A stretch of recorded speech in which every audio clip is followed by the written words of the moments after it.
On January 29, 1945, in the snow-covered Belgian village of Holtzheim, First Sergeant Leonard Funk Jr. stepped around the corner of a farmhouse and immediately faced what should have been certain death.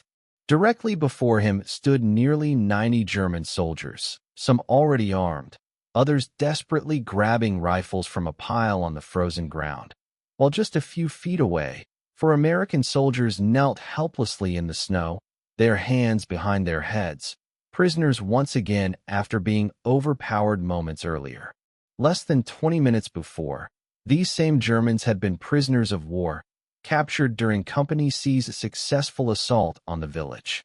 But with only 4 American guards present, they had seized the opportunity to break free, arm themselves, and mount a devastating attack on the American unit from the rear, an assault that could have wiped out Funk's company entirely.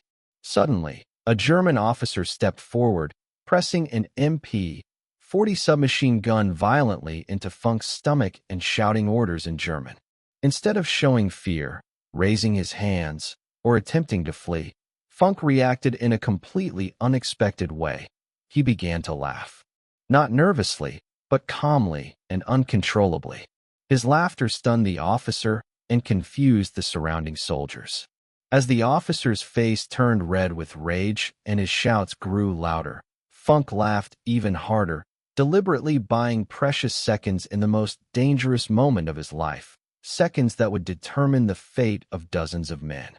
In less than a minute, Funk pretended to comply, slowly unslung his Thompson submachine gun, and in one lightning-fast motion, killed the German officer instantly. He then opened fire into the tightly packed enemy ranks while shouting for his men to seize German weapons, transforming imminent defeat into total chaos. 21 German soldiers were killed, many others wounded, and the remaining survivors threw down their arms in shock. One of the most astonishing single-handed acts of combat leadership in World War II. Funk's courage was not a matter of luck or impulse. It was the result of a lifetime shaped by hardship, discipline, and responsibility. Leonard Alfred Funk Jr. was born on August 27, 1916, in Braddock Township, Pennsylvania, a harsh steel town where smokestacks darkened the sky and survival demanded early maturity. During the Great Depression, when jobs were scarce and families struggled to get by, Funk learned responsibility not as a choice, but as a necessity, helping care for his younger brother and growing up faster than most boys his age. College was a distant dream, and comfort a luxury he would never have.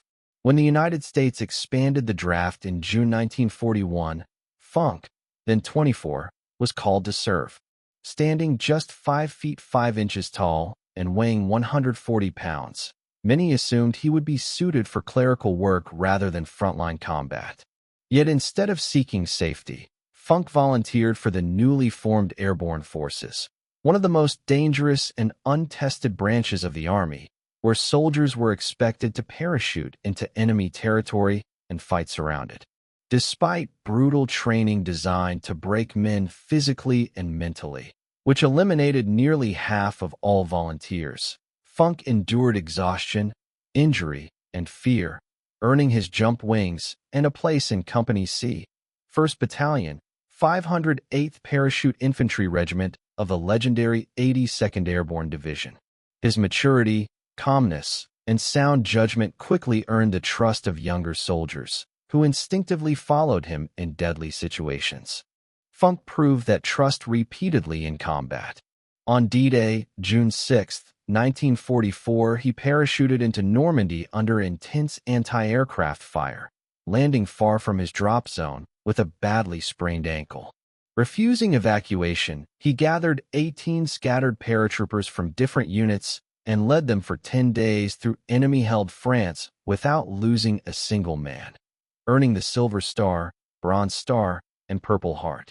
Later, during Operation Market Garden in September 1944, he led a small, heavily outnumbered assault to destroy German anti-aircraft guns threatening Allied glider troops, earning the Distinguished Service Cross. By the winter of 1944, during the Battle of the Bulge, Funk had been hardened by months of brutal fighting and deeply affected by the massacre of American prisoners at Malmedy, an event that cemented his belief that surrender was never an option. When his understrength Company C was ordered to capture Holtzheim in January 1945, Funk led a makeshift force of clerks, cooks, and supply men through deep snow and artillery fire to seize the village without suffering a single American casualty, only to face his greatest test moments later, when he walked alone into 90 armed enemies and chose courage, speed, and decisive action over surrender. His heroism earned him the Medal of Honor, personally presented by President Harry S. Truman.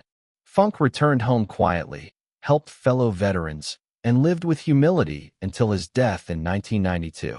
His legacy proves that true courage is measured not by size, rank, or strength, but by the choices a man makes when everything is against him. The significance of Funk's actions extends far beyond a single battlefield victory or a medal. What he demonstrated in that frozen Belgian village was the essence of combat leadership under impossible conditions, a form of courage that cannot be taught in manuals or forced through rank, but is born from experience, responsibility, and unshakable commitment to the men beside you. Funk did not act for glory, recognition, or survival alone. He understood that hesitation would mean death for his soldiers, and surrender would mean massacre. In that brief, violent moment, he chose action over fear with clarity few humans ever achieve.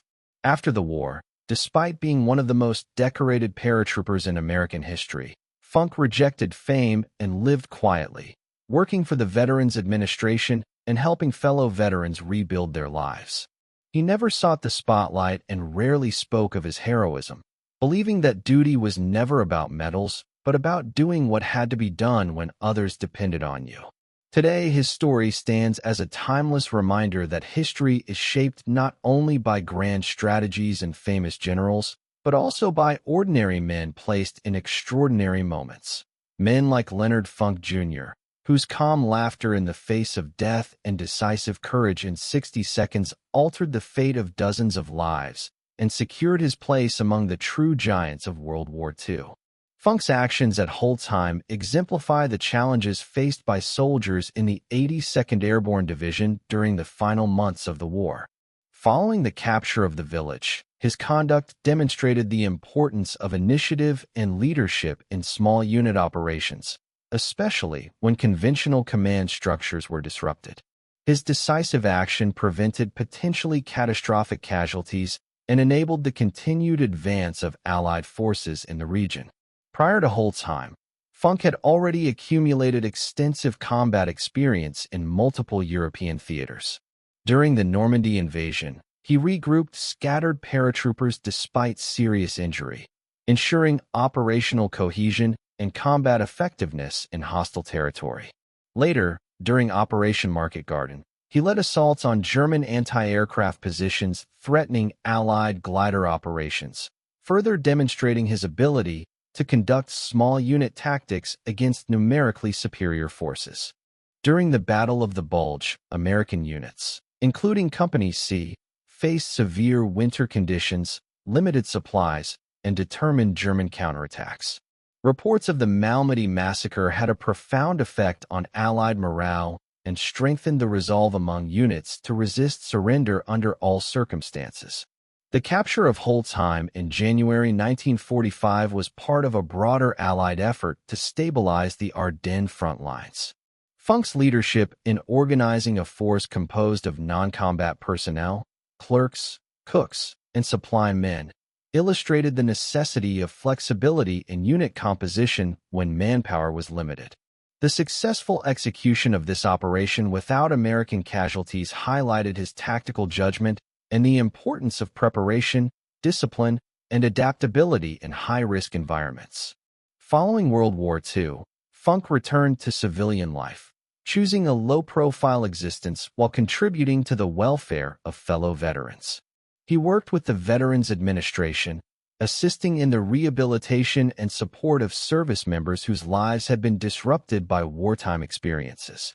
Funk's post-war activities reflected a broader pattern among decorated veterans who, despite national recognition, prioritized service to their communities and the well-being of others over personal acclaim. Leonard Funk Jr.'s story also provides insight into the operational procedures and challenges of airborne infantry during the European campaign. Paratrooper training emphasized endurance, tactical proficiency, and mental resilience, producing soldiers capable of independent action, critical decision-making under fire, and sustained combat operations with minimal support. Funk's repeated success in high-risk engagements exemplifies the effectiveness of such training. Recognition for Funk's service, culminating in the Medal of Honor, illustrates both the criteria for military decorations and the role of individual initiative in determining operational outcomes. The Medal of Honor, presented by President Truman, honors acts of valor that exceed the call of duty and involve substantial personal risk. Funk's actions in Holtzheim directly influenced the survival of American troops and contributed to his unit's operational objectives. Finally, Funk's experiences shed light on the broader strategic context of Allied operations in Western Europe. The winter of 1944 to 1945 marked a critical phase in the Battle of the Bulge, as German forces attempted to penetrate Allied lines and disrupt supply routes. Individual leaders' ability to maintain cohesion, motivate troops, and exploit tactical opportunities was essential to containing German advances. Funk's decisions exemplify the interaction between personal initiative and overall operational success in modern warfare.